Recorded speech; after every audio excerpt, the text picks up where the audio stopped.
Welcome to Talk Dizzy to Me, the show that brings you a comprehensive look into the complex field of dizziness.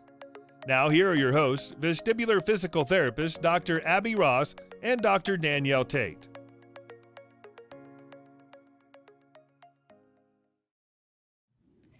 Welcome back, everyone, to Talk Dizzy to Me. My name is Abby Ross, vestibular physical therapist and neuroclinical specialist, joined by Danny Tate, also a vestibular physical therapist. And today we have another guest on our show, Dr. Matt Crowson. So thank you for joining us, Dr. Crowson. Well, thanks a lot for having me. I've listened to a couple of your episodes so far, and this is a great thing you guys are doing. Thank you very much. Yes, thank you. Today, we really want to dive a little bit more into navigating the healthcare system as a vestibular patient, and also even kind of going through diagnosis by diagnosis, who you might want to see first, where you should look for a provider, what you want to look in or what you want to find in a provider that will be helpful to you as a patient. And what I like about this topic is that we'll really get the MD perspective on this, which I think is very valuable because hopefully they end up seeing you, but what it takes to get there can sometimes be a long process. Well, this is important from a clinical aspect too, because sometimes as a physical therapist, you might be the first person this patient sees, and you have to know who would be appropriate for your patient to recommend so that you can streamline their process for them and ensure that they're getting the help that they need. So this is important information for both patients and clinicians alike. So thank you so much today for joining us. Oh, absolutely. My pleasure. Yes, it's a complicated road. So hopefully today we can shine some light on the best pathway for a couple of these diagnoses for sure. Great. So Dr. Crowson, can you tell our audience a little bit about you, your background, your credentials, how you got into the vestibular world? Yeah, absolutely. So I'm a ENT by training, and I've done some extra fellowship training in neurotology, which is basically a subspecialization with ENT pertaining to just hearing and balance. And so we do surgery this way, as I like to say, going from the side in the ENT world. And but in addition to surgery too, we also do a lot of medical treatment of hearing and balance disorders. In addition to stuff we do in the operating room. And so how I arrived at this, so I'm a Canadian, but I did a lot of my work in the United States. I did med school at Dartmouth in New Hampshire, and then went down to Duke for my otolaryngology residency, and then back to the mothership in Canada at the University of Toronto, where I did my neurotology fellowship, and now just started at the Massachusetts Pioneer Infirmary in a vestibular heavy neurotology practice. Awesome. That's amazing.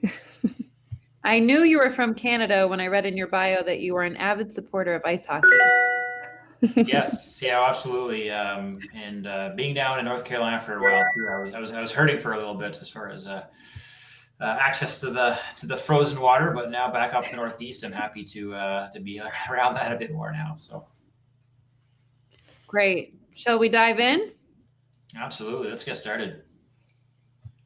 All right. So why don't we kind of get into talking about the different providers that patients might end up seeing with vestibular dysfunction, and what kind of roles do they have in the process of caring for these patients?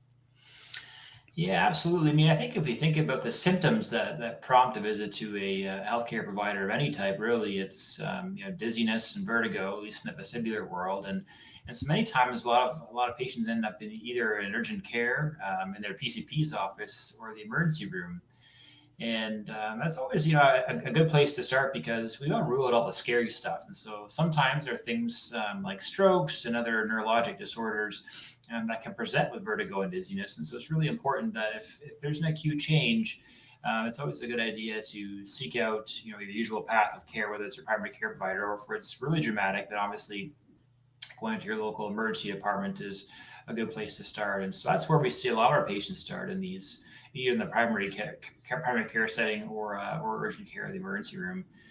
But obviously that's just the start of the journey, right? Because from there, many vestibular and disorders that present with dizziness and vertigo, they're not acute. And after the the so-called $1 million workup that happens in the emergency department, or even if they're admitted after for a couple of days after their initial presentation, they don't find anything. And so that's where we everything kind of fans out as far as where to go to next. And so perhaps it might be helpful. I might describe just kind of the constellation of that fan and where people may end up going. And so typically when we think about dizziness and vestibular disorders, kind of the main cast of characters that play into this are otolaryngologists, which are ENTs.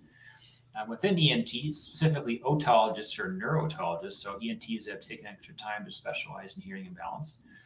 And we have neurologists and otoneurologists, and those are obviously neurologist is a practitioner who deals with disorders of the nervous system. But then otoneurologists are neurologists that have also a focus in the vestibular system, which can be a little bit confusing sometimes with the terminology. And then we have physical therapists, we have audiologists who specialize in vestibular. We have neurosurgeons sometimes that get involved, and then we also have some complementary medicine pathways such as chiropractic and naturopathy and things like that. And so, and unfortunately, I think with some of the directions sometimes the patients get at the first line providers, regardless what symptom or what diagnosis they may have, they may end up in one of those buckets after, and that can be a little bit confusing sometimes as far as getting to the appropriate provider who can provide the treatment that's relevant to their disorder. Yeah, and sometimes just having access to those providers. So, neurotologists are not something you come by frequently or often, and typically not in more rural areas that don't have a good medical system that can support their practice. So this could be something that's very difficult for people in areas that don't have access to that to find. So they will end up, in some of these other little buckets or areas of working with someone that doesn't really have a lot of specialty or expertise in that field. Yeah, absolutely. And I think, also, with the business of medicine too, what can drive these referrals sometimes is your health plan, which can be really challenging because some of these health plans have a gatekeeper model where you have to see one type of provider first before you get a referral to a sub or a subspecialist. And sometimes the care you may need for your vestibular disorder is unfortunately in the range of the subspecialties, which involves a couple of hoops you have to jump through to get there. So certainly, and your point is extremely well taken in rural settings where where we don't have typically these academic medical center meccas that have all the full bench of teammates and in these various specialties. It's incredibly challenging to get access to these specific provider types for sure. And we should also mention that some of these specialties will actually either overlap or they will work with one another. So it's not uncommon for balance centers to have audiologists and physical therapists and, neurotologists, ENTs working together under one roof to create a more comprehensive program for patients, or at least find a way to triage patients and get them to the right provider within their floor or specialty. So again, that's more of a rare thing. You might find that up at MUSC in South Carolina, up near you in Boston. You've got Johns Hopkins, you've got Duke. But again, those are hard to get into. Some appointments might take you 6 months to get in to see a provider. And you kind of have to go with where you can find help. So they could intermingle, they could be their own separate specialties. It could be hard to get to the right one or know who you're going to and who you should be going to. But it's a good thing to note that there are multiple specialties and multiple disciplines that will treat vestibular therapy patients on some level. Mm-hmm. Yeah, absolutely. If I can give a plug to PT for you, Dr. Tate and Dr. Ross. Sometimes the physical therapists who have taken a special interest in vestibular disorders know a lot more than the neighborhood ENT or neurologist. So I wouldn't get too hung up on credentials as far as when you're seeking out, who to go see, because even there are also some audiologists do some extra training in vestibular as well and are excellent at doing those positioning maneuvers for benign positional vertigo as an example. And so I think, it kind of muddies the water, certainly for sure, but I don't think the credential at the end of the name necessarily means that they're the most appropriate person to, which unfortunately adds a different layer of complexity. But we might be a little biased, but we would definitely agree with that. Yes, absolutely. Now, if we take each of these clinicians and take it a step further, what can we expect as a patient out of maybe the first line of defense going to either the ED or the PCP, primary care? Yeah. And I think there's been in the literature, people have published all sorts of triage protocols for patients with vestibular disorders and say, if you have this, it may be this, you should go see this person. But I think principally, if you had an acute change where you're acutely vertiginous and, it's new for you and whatnot, it's never a bad idea to get, go to your local urgent care and like I said earlier. The reason to do that is we kind of want to rule out the scary stuff first. Like I said, they're having strokes and things like that, especially if you're older.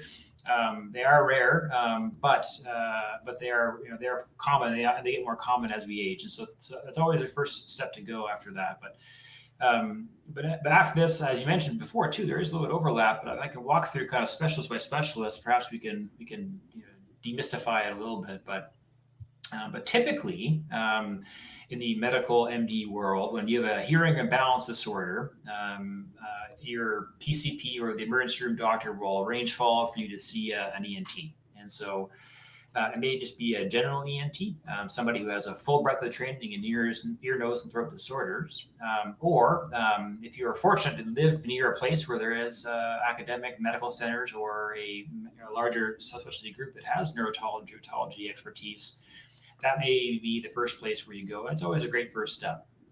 I will put a bit of a caveat on this as far as a lot of vestibular patients do go to ENTs. They end up being not too satisfied with that outcome as far as the attention paid.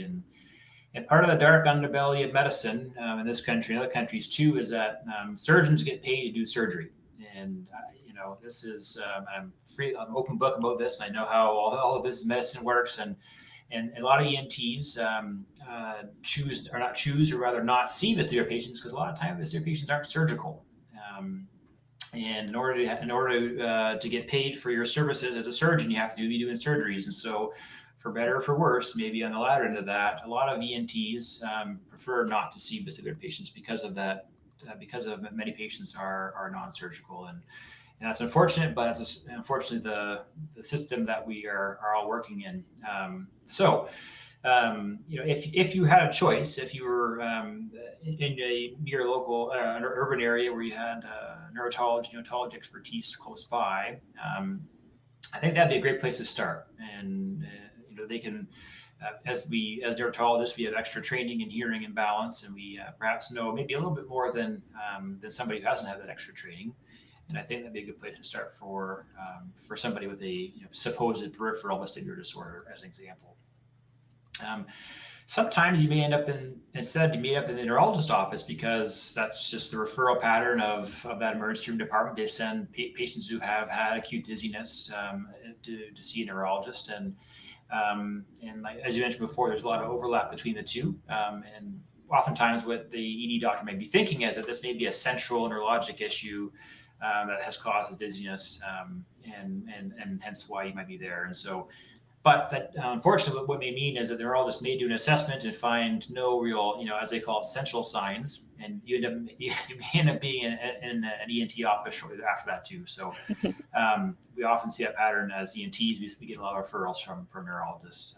So it's there is some overlap there, and it can be a bit of a windy road to get to an ENT's office through that route as well. But then the other providers we had talked about too. So obviously physical therapists. I'm sure you see a whole variety of vestibular disorders, as well as our colleagues in audiology as well. And I think specifically too along the lines of benign paroxysmal positional vertigo, or BPPV, or the crystal disease. That's a great place to go to, because oftentimes the PTs have a little more arrows in their quiver, shall I say, for repositioning maneuvers than the average ENT might too. So, and I think we'll probably get into this a little bit, but also what will drive this is kind of the most probable diagnosis, I think, as far as the best place to go. But hopefully it gives a bit of a survey as to where one might end up as far as after that first PCP or ED visit. Absolutely. And as an aside, more from the business aspect of things, you'd mentioned that, surgeons get paid to cut or to do surgery.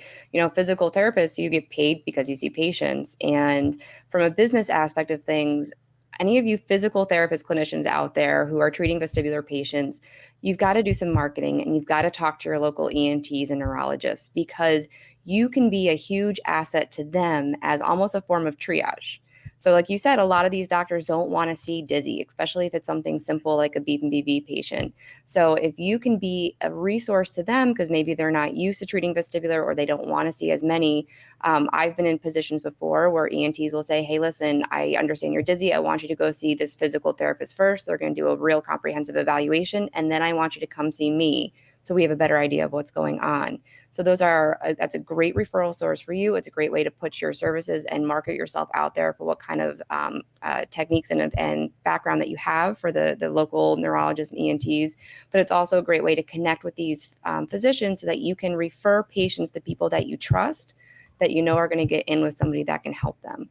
So be sure to make sure you create that multidisciplinary approach, because it really is important that although there are all these different avenues, that they are all connected in some way so that you can best serve your patient. And to follow up on that too, and from the ENT perspective, good PT help is really hard to find, and maybe it's hard to find because we don't know where they are. So I echo your point, Danielle. I think don't feel bashful, because we're always looking for good PTs to partner up with, and so we provide that comprehensive care set, as you mentioned, Danielle. Yeah. And along this line, Dr. Crowson, can you explain a little bit about your clinical decision making? Who do you automatically refer to PT? Who are you holding back a little bit, seeing how they respond to another intervention or treatment first, maybe, or maybe it's not the right time in their care for physical therapy or vestibular rehab services? Talk to us about what goes on in your brain when you're thinking about referring to PT versus not. Yeah, absolutely. And I'm quite biased. I'm a huge fan of PT. So maybe I over-refer. You want to repeat that again? Just repeat it one more time. That's right. I probably over-refer to PT because I think you guys can move mountains. And also, I mean, I've done some extra. I did one of these vestibular PT courses at Emory as a resident. So I kind of have a bit of a window, perhaps maybe more so than the average other neurologist, as to what PTs can do, not just from a therapeutic perspective, from a diagnostic perspective too. Mm-hmm. But oftentimes, you guys have more time with the patients than the neurologist or ENT will, right? So yeah, that's our upper hand, is that we not only have more time in an eval, but we follow up with the patient maybe 2-3 times a week. So we have time to sit with them and pull out more and more information and really see what's affecting their symptoms, what's provoking them, how we can gauge our treatment. So we literally just have more time and more availability to specialize in one very specific area. Because even with ENT, you've got ear, nose, and throat. And even the vestibular system is just a very small aspect of the ear side of things. So you can't just be pigeonholed into one super specific area, because there's so much more to learn. With physical therapy, we can. Yeah, no, absolutely. And so circle back to address Dr. Ross, your question about my thinking about when to send a PT. And so we have, breaking down the major, vestibular diagnoses, obviously for BPPV, I think, in my practice, what I do is I do my own assessment. I do a Dix Hall Pike, and we try to ascertain whether or not BPP is present. And sometimes it is in the office, and sometimes it's not. But oftentimes we go off of clinical history, really, because if they have that stereotypic positional vertigo, turning over in bed, and maybe we're not able to listen to into the office, I will actually typically refer a patient on to PT, even though I'm not able to elicit it in the office that day. And then I, kind of snoop in the medical record later and see if the PT was able to uncover it. And more often than not, I find they were able to, which is great, because then they can be treated at that session. So, and then there is a little bit of controversy beyond that as far as who is a good candidate for PT. If you read the APTA guideline on this, there's this idea that stable vestibular lesions are good candidates for vestibular PT, whereas so unstable entities such as like a rapidly progressive Meniere's disease, maybe not. Maybe we won't see the same gains we would see with a stable vestibular lesion, but in my case, on my functional assessment, on my physical examination, if I see an example, they have an issue with balance on the Romberg, or if they have a lot of head and visual visual sensitivity rather, and they describe having issues with scrolling on their phone and looking up, and all the kind of like the key cornerstones of what vestibular therapy is aimed to treat.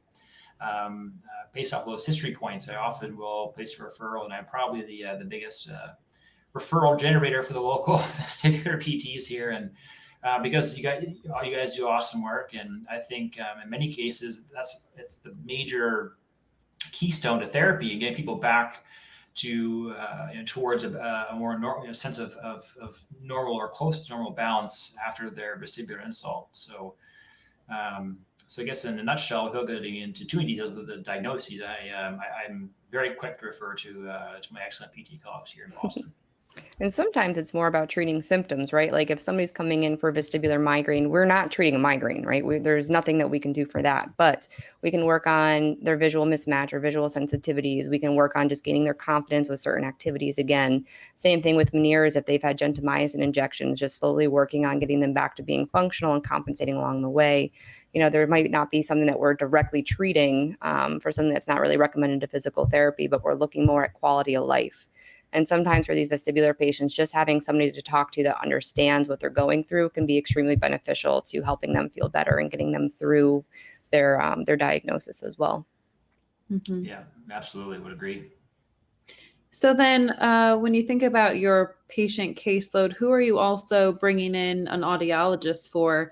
And on top of that, who are you maybe considering more alternative health solutions, or even referring to someone with alternative health solutions? Yeah, no, absolutely. So we work in ENT in general. We work very closely with audiology because the audiologists they offer some of the only real objective tests that we can do of the hearing and balance systems. And so, and this can depend. This can vary a little bit, depend on the local setup as far as who is administering the hearing and balance tests. But in many cases, audiologists can do both. Here at Mass Eye and Near, we have a separate vestibular technician team that does our tests, but nonetheless, no matter who's generating it, audiologists typically are the quarterback of the diagnostic team. And so if you're coming into a neurotologist appointment for vestibular, you often either they will order the tests ahead of time, which include just a simple audiogram to check your hearing function, or sometimes they'll order a whole battery of balance tests, which include caloric tests, which is when they put little warm and cold air or water into your ears. They may spin you around in a rotary chair first too, and put electrodes on you and measure some electropotentials, all sorts of various tests. And that style of practice can vary. Some places are very data heavy and they'll rely heavily upon audiology to execute those tests before your visit. Sometimes, like in my case, I like to meet the patient first, and then from there determine what tests may be relevant, depending on how they're presenting with their particular symptom profile. But that's how we work very closely with audiology, and they're an inseparable part of the team. And like I mentioned before, some audiologists will even do some repositioning maneuvers or BBV if they uncover it during a vestibular test. But I'd say their core contribution to the big multi-D team would really be is driving that diagnostic workflow for us and getting us all that great data to really fill out the whole story of what may be going on in the hearing and balance system. They're hugely important. We have a fantastic audiologist down in Savannah that I fell in love with her reports so much so I felt like a nerd. We got these great reports in with her finding all these things. I actually asked to come down and see her clinic and talk to her a little bit because I was so happy that they had somebody so with it, and in the vestibular community, you could tell they really loved what they were doing. So those type of clinicians you want to hold on to because they are hugely important for putting out the right data and finding the right diagnoses and providing patients with the proper testing, because you don't want to go through calorics more than once. No. Or a rotary chair test, any of that. You don't want to go through that more than once. So talking about specific disorders, why don't we kind of go through and break down specific disorders of who might be best for those patients to see. Say they've already reached their diagnosis, where should those patients end up? Yeah, absolutely. So maybe we'll just tackle some of the most common diagnoses. And starting off, I think one of the poster children of vestibular disorder is Meniere's disease or Meniere's syndrome. And so typically, with all these diagnoses, some people may not believe or may have heard this before, but we actually have fairly strict diagnostic criteria in this society called the Brainy Society, which is a society of neurologists and otolaryngologists have put together these massive documents. They're 30 pages long for each diagnosis that outline criteria for each. And so depending on who you're seeing for your workup, you may be this may come up in discussion, saying you may fall into a diagnostic bucket for one or actually more than one diagnosis. And but anyway, so getting into Meniere's, and so typically, as far as what we do to treat Meniere's, there's things we can do very easy, such as diet control, and then we also talk about medications, and then some more invasive things like injections through your eardrum, and then surgeries. And so I'm biased, but in my opinion, I think probably an ENT, or more specifically a otologist would be a good quarterback for that team is on the therapy side, because otologists, neurotologists, and otolaryngologists can offer that full spectrum of care, from for prescribing medications all the way up doing some surgeries that may address the vestibular function and getting rid of it in some extreme cases. The second, probably arguably the most common vestibular disorder we see these days at these academic medical centers is vestibular migraine. And there's some evidence to support that it's even competing with BPPV as one of the most prevalent disorders that has vestibular symptoms associated with it. And this is, we get a lot of, and this is a very contentious area, because this is major overlap for neurology and otolaryngology. A lot of times we'll see neurologists who treat migraine patients, but they send us their patients who have migraine with vestibular disorders because they feel that as otolaryngologists and otologists, we should be the ones managing vestibular symptoms. However, we're not, in our residency, in our fellowship programs, we're not trained to deal with migraine. So unless we take a special interest in migraine medicines, which can be of varying invasiveness as well as far as how involved they are, it can be a little confusing as far as who's the quarterback of that vestibular migraine team. And so I would recommend doing a lot of Googling and homework and seeing if your local otolaryngologist or your neurologist has treated vestibular migraine patients before, because there's a lot of overlap there, and you may end up in the neurologist office. They may politely refer you over to an ENT or vice versa. So that diagnosis, I think, is particularly, it's a lot of gray there as far as where the best place is for a patient with vestibular migraine. BPPV, as we've alluded to before, really, I mean, even some, we talked about obviously the role of physical therapy for ENTs, but even some, I guess we probably should discount some primary care providers, especially maybe in the rural settings too, take interest in BPPV and then know how to do the crystal repositioning maneuvers. So we shouldn't discredit the expertise of some of our primary care providers out there, whether they be MDs or PAs or NPs. And then I think the last big one is probably vestibular neuritis. And so patients sometimes get an acute loss of function in one ear, and hopefully not both ears, but typically it happens in one ear, where we think it's an inflammatory or viral event. And they're vertiginous for 3 days of complete misery, and then they have these residual symptoms that last for a while, that often manifest in just imbalance and visual sensitivity and what have you. And so I think a good first place to go is to see an ENT, because sometimes there are some issues that can be causing a vestibular neuritis, such as a vestibular schwannoma, which is a benign growth on one of your cranial nerves inside your skull. But oftentimes, and most often, we have no reason why it happens. But the key for getting you back on your feet and resolving those residual symptoms is a really good relationship with PT, I would say. So that definitely is a two-team tandem for treating that disorder for sure. Yeah, I think kind of a theme throughout any sort of vestibular diagnosis is that it's not a one-man show. It's usually a multidisciplinary approach. And depending on, again, where you are, rural versus urban, actually your care providers will take on different roles. So what I find is that PCPs in a more rural setting tend to know a little bit more about dizziness or vertigo, or sometimes the opposite. They'll say there's nothing you can do about this, even though you can. Yeah. And in more urban areas, those PCPs are really quick to refer to the specialist because they're available. Now, I could say the one silver lining I think about this pandemic that we have going on is the fact that the increased use of telemedicine is becoming more popular, which is also allowing specialists in more urban settings to reach out and actually be accessible to patients who might not have anything in their area. So that's definitely been one silver lining or positive that's coming out of this. And we've said before, time and time again on other episodes, that patients just have to be their own advocates as well. If you go see your PCP and they may not know as much, or they don't have a specific referral source to send you to, make sure you're doing your research. Google is a powerful thing. You can find a lot of different people out there and what they specialize in just by doing a little bit of homework if you can tolerate it. So that's one nice thing that we have, is this access is now growing because of telemedicine, but finding the right person to work with is definitely important. And we will say it's not always physical therapy. Like, you're correct with Meniere's disease. We don't typically treat or want to see those patients unless they've had something like gentamicin injections.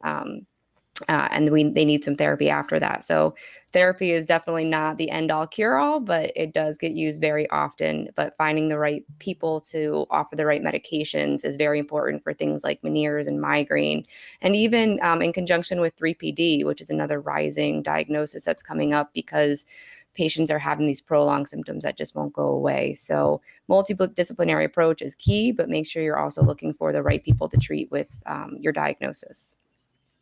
Yeah, absolutely. Then Dr. Ross, you asked a question earlier about other complementary providers, and Dr. you mentioned 3PD, persistent postural perceptual dizziness, which is always a mouthful to say. It's a really unfortunate long name. Gives me a vertigo just talking about it. But specifically with 3PD, we have an evidence base where we seek the help of some of our mental health professionals, such as psychologists who can administer cognitive behavioral therapy. And we could probably do a whole podcast, I think, on the current thinking behind the medical and physical therapy management of 3PD. But that's an excellent example where we tap the expertise of our psychology to help us within that disorder as well. Yeah, in general, stress, anxiety go hand in hand with all vestibular disorders. So when necessary, certainly pull in the psych team. That can make a huge difference in patients' recovery for sure.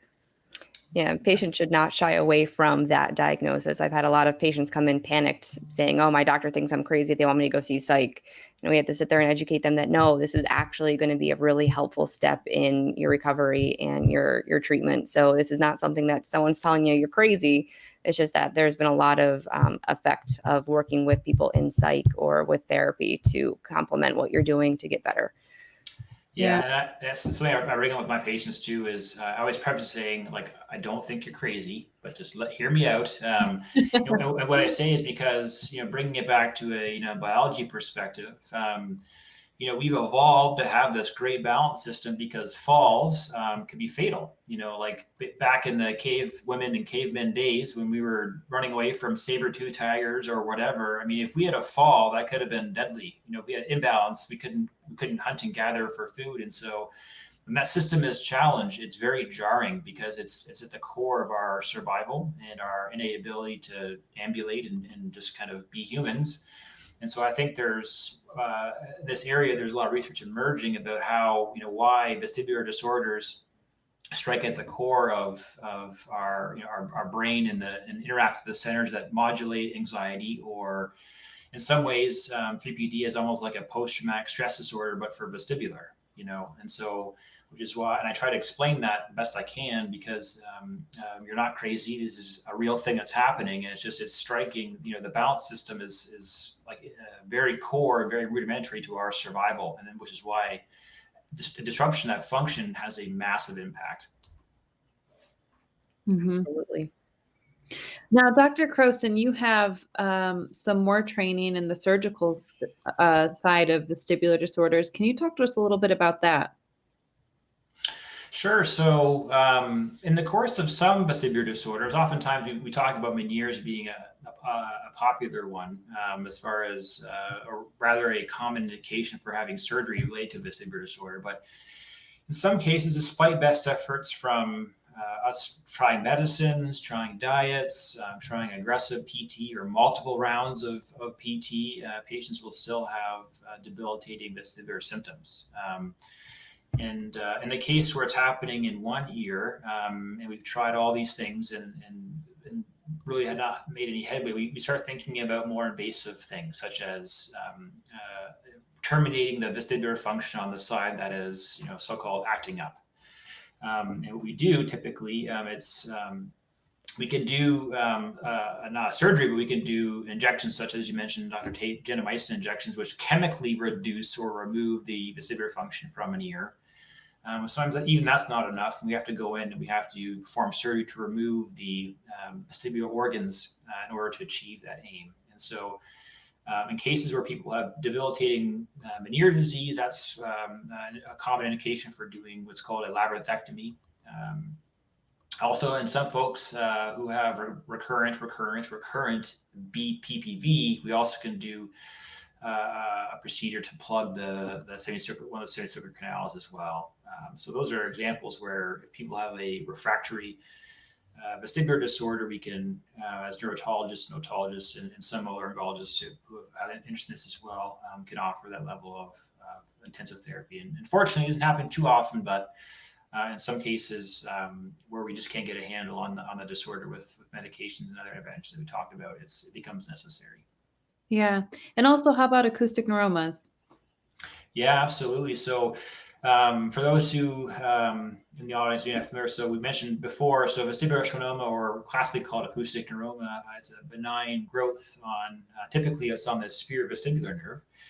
And it's a bit of an area of controversy as to surgery or not surgery or radiation these days in this realm. But typically what happens is patients present with actually not even really vestibular complaints, but typically an asymmetric hearing loss or having tinnitus or re-ringing in one ear. And maybe their balance was off for a while and they end up in the ENT or neurologist's office or the neurosurgeon's office. And we get an MRI and we say, hey, oh, wow, you have this little benign growth happening on your balance nerve. And what can happen is either this little growth can stay dormant, that can be quiet to not grow anymore after we take the first MRI, because we'll typically do one or two more to see if it's growing or not. In some cases, if it's really large when it first presents, or it's a grower, we start talking about things like surgery to address that, because where that growth happens is in the just basically next to your brainstem, and there's not a whole lot of room for growth in there. And so while it's a benign tumor, it's not a malignancy or anything like that. It can start pushing on some critical structures, and so it needs to be addressed. So typically, when patients come in with an acoustic neuroma or vestibular schwannoma, what we do is give them all three options. Either we say we can watch this thing for a while and see if it's a grower or not. We can say if it is a grower or if it's big, usually over 2 centimeters, we start talking about therapy. And so like you had kind of prompted this, Dr. Ross, we do have some surgical approaches that involve a craniotomy typically to get at the area to remove that tumor. Good. I actually have one more question in terms of, before we get into more testing, I wanted to ask, and of course, this is very patient dependent and diagnosis specific, but typically when you see a patient for an initial consult, what is your recommendation for how long do they follow up with you again, or when do they follow up with you again, I should say? Of course, again, very situational, but just in general. Yeah, I think it's a great question. And yeah, I mean, globally, I think as far as, moving the needle on whether or not they're going to feel better, we typically, when someone shows up in my clinic, we, arrive at the most probable diagnosis, because in medicine, there's never one thing that is certain is that nothing is ever certain. So we typically roll with what the most probable diagnosis is, or the top two. And then we'll typically come up with a treatment plan, which may involve medicines, it may involve PT, may involve both, depending on what it is. And then we launch that plan, and we plan to bring them back after a little bit of time, typically, after a full course of PT, for example, which could be anywhere between 4 to 12 weeks, or after a real trial of medicines, which typically can be anywhere between 4 to 8 weeks typically as well. So because unless it's something very easy like BPPV, a lot of these things will require a little bit of trial and error, for at least on the medication side, to see if we can hit that sweet spot, get symptoms under control, or we need to see how somebody's doing after a full course of vestibular therapy. And so that's all to say. I don't think coming back every week, unless for very specific reasons, will be too fruitful or a good use of your time. But we typically want to launch a treatment plan and see what the response is after that treatment plan. And oftentimes too, I'll encourage patients to put together a bit of a symptom diary, so that therefore we can make changes and see, how many good days were before that change, how many good days were after that change. And so we need a little bit of time to generate that data, so we can make some informed decisions about whether or not we need to be changing things in the treatment plan going forward. Mm-hmm. Good. I like what you said. I feel like probably in every episode we end up talking about how so much of our intervention can be trial and error in this patient population. What works for one patient might not work for the next. It can have completely opposite responses, or maybe you're overdoing it at first in rehab. You have to pull the reins back a little bit, start slower, baby steps, or more stepping stones in between start and finish. It's all such so many moving pieces and parts, and figuring out the whole picture can be time consuming by the time you finally get to the answers that you're seeking, or what we say, the cocktail sometimes of what works. Yeah. I think you also hinted a good point, and just to extend my point about kind of the most probable diagnosis. I think a lot of people like to have this idea that there's just one thing. They have this battery of tests that, all supporting one diagnosis. But I think, and I also try to encourage a patient, we got to be a little flexible when we're thinking about things, because we don't have the answer box for vestibular disorders, right? We can't put them in the CT or the MRI and boom, it says, all right, they got migraine or they got Meniere's. We have things that we can do that are, can push us to think towards one diagnosis or another. But really, I try to keep an open mind and say, hey, all right, these are our top 3 most probable diagnoses. Let's chase number 1 and go with that. Because oftentimes I think if we just, put our blinders on and just focus on what we think is going on, that's where we see, I think, treatment failure start to happen. And we, maybe we need to be thinking of other probable diagnoses as well. So I think that's a critical point that you bring up. That's a good point too, just in the fact that sometimes patients do have more than one diagnosis. How common is it to have a bout of BPPV while you're experiencing vestibular neuritis? Those can sometimes go hand in hand. Even BPPV and migraine, or Meniere's and migraine. There's a lot of times that these patients, if they've let their symptoms go long enough, that they can end up with layers of issues, and then add the stress and anxiety of their symptoms on top of that. And now we're starting to perpetuate towards 3PD, and it becomes very complicated very fast. So having a list of your top 3 diagnoses and kind of going with what makes most sense and chasing that first is a really great approach, I think, because you're not ruling things out that could still possibly be a contributing factor, I guess I would say. Yeah, absolutely. I would agree for sure. So I want to. Oh, go ahead, Abby. No, you go. I was gonna say I'm really excited to dive into testing, just because this is something that I think we can go round and round about. So, like you said, there's 2 different approaches. Patients can either be put through the entire battery up front, or they can be taken through the approach of, let's evaluate you first and then kind of pick our tests based on where we want to go. So if you could maybe dive into a little bit of testing, what patients can maybe expect, and how that might go for them, that would be great. Yeah, absolutely. And I think it's a bit of a plug. Myself and some of my Duke colleagues put together a bit of a textbook on this. I think maybe 2 people have bought it so far, so hopefully I'll get a cup of coffee one day. But I'm saying that to say I have an interest in vestibular testing and kind of the meaningful use of it. And I think I don't want to alienate one camp or another, because there are very entrenched camps, at least in the otolaryngology world, as to when testing is appropriate and not. I think there's good reasons to do both. One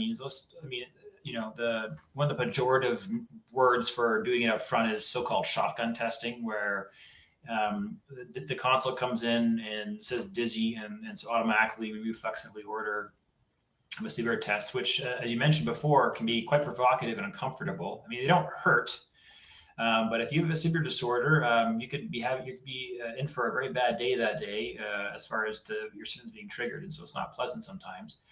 But I will say is, sometimes the rationale for doing that, which can make sense, is that say you live in this rural area and you're coming from 8 hours away to this academic medical center. If you're able to do the vestibular testing in your hearing test with audiology, and then you see the otologist or neurologist or whoever you may be seeing, having all that data in that visit can expedite potentially getting onto a treatment plan. Because sometimes in my case, I know, so I don't do that up front, but sometimes the case history is complicated, and I think having that data would be helpful before we make a decision as to what to do next. So I do think there is a place for that so-called shotgun testing, where just because the consult is dizzy, the patients get it. Probably more often than not, it may be not the best use of our healthcare resources and healthcare dollars, but there is a place for it, I think, is one example that I mentioned as far as for consolidating a visit to expedite care, especially if access is an issue, for sure. But beyond that, say we're in the other camp now talking about we're going to pick and choose what tests to do. And so, the three kind of big battery of test options we have are imaging, so CAT scans, MRIs, vestibular testing, which we can get to, I guess, in more greater detail in a second, as well as a more limited role for blood tests and clinical laboratory tests and such. And so, for patients that are complicated and have potentially a history of other neurologic signs or prolonged vestibular complaints that got better and then got worse again, the MRI of the brain is very helpful because, especially in certain demographics, such as Caucasian females in northern latitudes, multiple sclerosis is quite common. So that's something we have to think about as far as ruling out that, because that can mimic vestibular disorders. And then diving into blood tests and clinical laboratory tests, again, being in the Northeast, things like Lyme disease is common, as are other spinal diseases, and mosquito-borne illnesses as well can have these kind of prolonged viral syndromes. And so that's another indication where we may order a blood test or two. And I have ordered Lyme and actually found positive Lyme titers on some vestibular patients before. Rarely, but we do, because it's endemic in the area, we do order those tests. But circling back to the most common tests we would employ are vestibular tests. And so we've kind of hinted at them already, but there's the caloric test, which is the hot or warm air or water in the ear. And typically what we're using that result for is assessing the right versus the left balance systems. And from that test, we'll get this percentage score. It'll say either there's no significant difference between the right and left sides as far as their function, or we might get this result saying there's, the left side is 34% weak versus the right. And that can be helpful. For example, ruling in vestibular neuritis, or kind of pinpointing in a patient who has Meniere's disease, which ear is the one, kind of under attack by the syndrome. So that can be helpful. From there, you get into things like rotary chair, which looks like it maybe came out of some NASA space laboratory back in the day or something like that. But that test is complementary to the caloric test. We also get a sense for how the right and left are doing, but more useful it's to help us diagnose bilateral vestibular loss. It really is the gold standard for assessing if somebody has a bilateral vestibular loss. In other words, both ears are down as far as the function is concerned. And then from there, we have things like posturography, which I think it's probably used more in the functional world. I don't know if you guys rely upon posturography to assess response to PT and things like that, but less diagnostic usefulness and more on the functional side for getting a sense for how if somebody's eyes or their somatosensory or vestibular system are contributing to their posture and their kind of global sense of balance. And so that's also you may be signed up for that, depending on what your physician or provider thinks you may be useful as far as getting some more information. And then we have things like VHIT, which is the video hit impulse test, where you wear some fun goggles and the provider will thrust your head in a couple of different planes. And that gives similar information as does the caloric, but we can do it actually in every plane of all 6 of your balance canals. And so it can be a little more useful with that. And I think those are the biggies. Part of the vestibular testing too are positional tests wearing goggles, and so we're not so much you're not strapped onto a device or a device being something done to you, but we're checking for your eye movements when we're putting you in different maneuvers, similar to when we put somebody back in a Dix Hall pipe. But this time we have typically video or infrared goggles on, so we can track the eye movements with a little more granularity. So I think those are the big ones. And then obviously we talked about before, because the hearing system is intimately related to the balance system, I think every patient should get a hearing test too, because that can also be informative, especially with Meniere's. And if you're thinking maybe vestibular schwannoma, maybe lurking, that's also very helpful as well. And I can probably talk for days about vestibular testing, but that's probably a good summary, I think, as far as the big ones that are typically deployed in the vestibular test battery. I think it's important too for any clinicians out there to be able to look at some of these reports and know what you're looking at, right? So you don't have to be an audiologist and understand everything on there, but as a, maybe a vestibular PT, you should be able to know what the typical hearing pattern loss is for Meniere's disease and what looks like normal age-relating hearing loss, or what's asymmetrical hearing loss that's not normal. What a tympanogram might offer you as far as the results from that, would recommend. Even looking at tracings from a VNG and understanding, what nystagmus looks like and looking at a graph and how to be able to read that I think has some really good clinical information that, PT should maybe pay attention to and start learning how to understand some of that testing, just because that could offer a lot of feedback as to what your patient might be, have going on that wasn't just written up in the little tiny assessment at the bottom. So I think it's important to understand those disciplines and tests as well, because they're tests, they're needed, they're helping with diagnosis, and being able to understand that is just going to greatly help your practice and help your patients. So that's huge.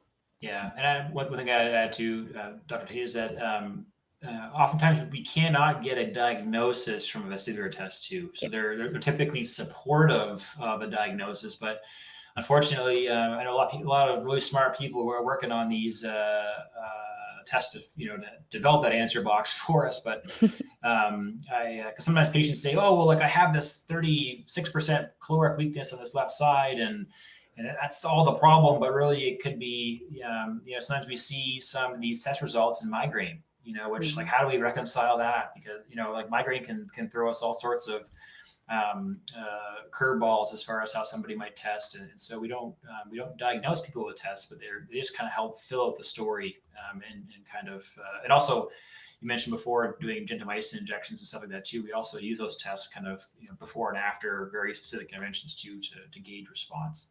That's a really important distinction to make. And absolutely, that is something to really focus on, that you don't necessarily just pop out a diagnosis because of your test. What would you say to patients who are hesitant for going in to get an MRI? For example, I just had a patient come in today after seeing their ENT and go, "Oh, they want me to go for this water test in my ears, and they want me to get an MRI, but I think I'm just going to skip the MRI because I don't think I need it." What do you tell that patient? Yeah. It's typically a challenging discussion, because if you've had MRI before, not too pleasant, the wall is 3 inches from your face and it's going bum, bum, bum, bum. It just, I don't think anybody would sign up for that for a fun Saturday afternoon activity. But it can really give us a lot of really good information. And so recently I had a patient where she had these vestibular complaints over many years, and we ended up, the story was kind of conflicting, and we ended up finding multiple sclerosis, for example, on our MRI, where, so it's just because of the interplay between the peripheral vestibular system and the brain. I think in many cases, MRI is helpful, particularly in cases where we've tried the easy stuff, where we thought about BPPV and then things really didn't get any better, or the character and quality started to change. I think those are examples where it is helpful to get the data, make sure there isn't any other neurologic, central brain issue happening that that we can't just detect on bedside examination, because we just can't look inside the brain that way, unfortunately, with our best physical exam skills and whatnot. So yeah, it's a balance, but I just don't reflexively order MRIs. I typically, and often, because I'm at a, tertiary or quaternary care medical center, we often get referrals, from other ENTs who tried all the basic stuff, or PTs that have gave us this query being like, I still really think this is not behaving like BPV should, or they have this relapsing or remitting course and things like that. And so, maybe if we did a study on this, the chances of getting MRI after going to academic medical center may be higher, maybe possibly associated with going to the big ivory tower place that you go to. But I think, if you question why your provider is asked this, say, hey, like what you're thinking, like, I don't, obviously some of these MRIs can have high copays as well, and they're not, completely, safe in the pocketbook either. I think maybe just press them a little bit and say, hey, what are your thoughts? What are you thinking? Why, what extra help can this data provide us? Yeah, that's a good point. Finally, to wrap this up, because we have taken up a lot of your time, which we are very appreciative of, is how, talking. What was that, Abby? I said we tend to do that. We do. We just want to keep talking and talking all day long. But what is the best piece of advice you can give a patient in finding vestibular expertise in their area? What is the best way to go about that? Yeah, I mean, it's great if you're facile with Dr. Google. Searching is really helpful. I think hopefully after our talk today, we've given you a bit of a dictionary of terms you can use to find the right people. So, for example, otoneurologist or neurotologist or otologist or a vestibular therapist, not just a, PT who may have done a little bit of PT on the side, or maybe, I think hopefully using those correct search terms may help kind of help you find the signal, the noise. Also, the Vestibular Disorder Association, so VITA, they have an awesome provider database that they've tried to be comprehensive as far as rolling out providers all over the country. That can also be a resource as well.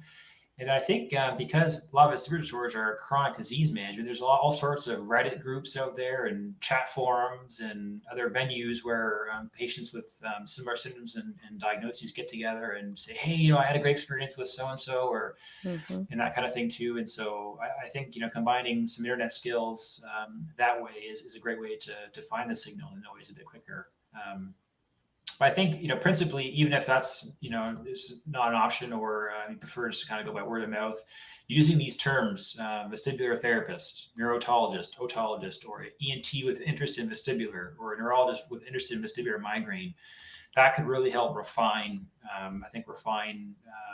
the short list for places that you can end up and get good care.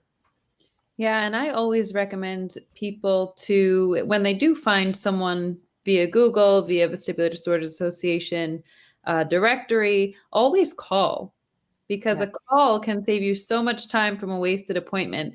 There are so many physical therapy clinics that advertise that they treat vestibular disorders, balance problems, but then you get them on the phone and you realize they actually don't have a therapist who specializes just in vestibular disorders. They might know how to do the epi and that's it, but that does not encompass the complexity of vestibular disorders. So getting someone on the phone, asking questions, using these keywords that we mentioned today is super helpful. Yeah, absolutely. Yeah. Well, thank you so much for your time. I think this is going to be a fantastic episode with, yet again, amazing information to put out there for people to find help and hopefully get back to feeling better. And I'm sure we would love to have you back again sometime soon to talk about some of these other conditions like 3PD that we could probably go on for days and days. But we'll save that for another time. We really appreciate it. And we've really enjoyed talking with you tonight. Thank you. Oh, well, no, geez, thanks for having me on. It's great. The vestibular community is not that big, and so it's great just to link up with like-minded folks, and obviously we're all just striving for the goal of getting people to the appropriate care and get them feeling better as fast as we can. So I applaud you guys for taking on the Talk Dizzy to Me podcast series for disseminating all this great information. It's wonderful. Oh, and for clinicians who want to find your book, where can we find it? What's the title? where can we purchase? Sure, yeah. So it's called Vestibular Testing Drill and Practice. It's on available on Amazon. It's also available through Plural Publishing, which is based in San Diego. They publish a bunch of vestibular focused books and such. And it's a fairly short read. It's just basically we just describe the test battery, and then we go through about 20 odd cases of real patients and their histories and how the vestibular testing data influenced or can help kind of fill the story behind their disorder. So, but yeah, I don't think it's ever made to the Amazon top 100 list, and I don't expect it ever to get up there. But hey, you know, if you're looking for that resource, we found that there was a case-based book out there, so that's kind of what we thought we add to we contribute to the body of knowledge up there. I like that. And where can our listeners find more information about you or about the practice that you're in, or anything else that you might have resource-wise for them? Yeah, sure. So, my clinical practice, like I said, so I'm a neurotologist focusing heavily on vestibular, and so I'm at Massachusetts Eye and Ear. So you search, you know, Matthew Crowson, MEEI, or Mass Eye and Ear, you'll probably see my mugshot pop up pretty quickly, and with my contact information there. And if you're a patient and you're in the area and wanted to come see us, we'd be happy to see you. So feel free to reach out. And then I'm also on the board of the Vestibular, or rather the medical advocacy group, and former board member of the Vestibular Disorder Association. And they are a fantastic resource. And they have all sorts of great pamphlets and PDFs and summaries of various diagnoses that we talked about today too. And so I would definitely check out VITA if you have a chance. And they're at vestibular.org. Huge, lots of resources. Definitely check them out. Again, thank you so much. We'd love to have you back again sometime in the future, and I hope you had fun. I did too. Thanks a lot for having me. Really appreciate it. Thank you all for listening. We'll see you next week. If you're interested in finding us on social media or the web, you can visit www.vestibular.today for more resources, including testing, treatment, and educational videos, blogs, continuing education classes, and resources including clinic equipment recommendations, suggested tests, and BPPV treatment charts. Search Vestibular Today and Balancing Act Rehab on all social media platforms, including Facebook, Instagram, Twitter, and YouTube. Also, be sure to check out Balancing Act Rehab at www.balancingactrehab.com, especially if you think you would benefit from vestibular therapy. We are your girls. The information on this podcast is not intended to replace the care provided by your qualified health professional or to be a substitute for professional medical advice, diagnosis, or treatment. Always seek the advice of your physician or other qualified health provider with any questions you may have regarding a medical condition. Never disregard professional medical advice or delay in seeking it because of something you have heard on Talk Dizzy to Me. Please contact us at Balancing Act Rehab if you think you could benefit from vestibular therapy.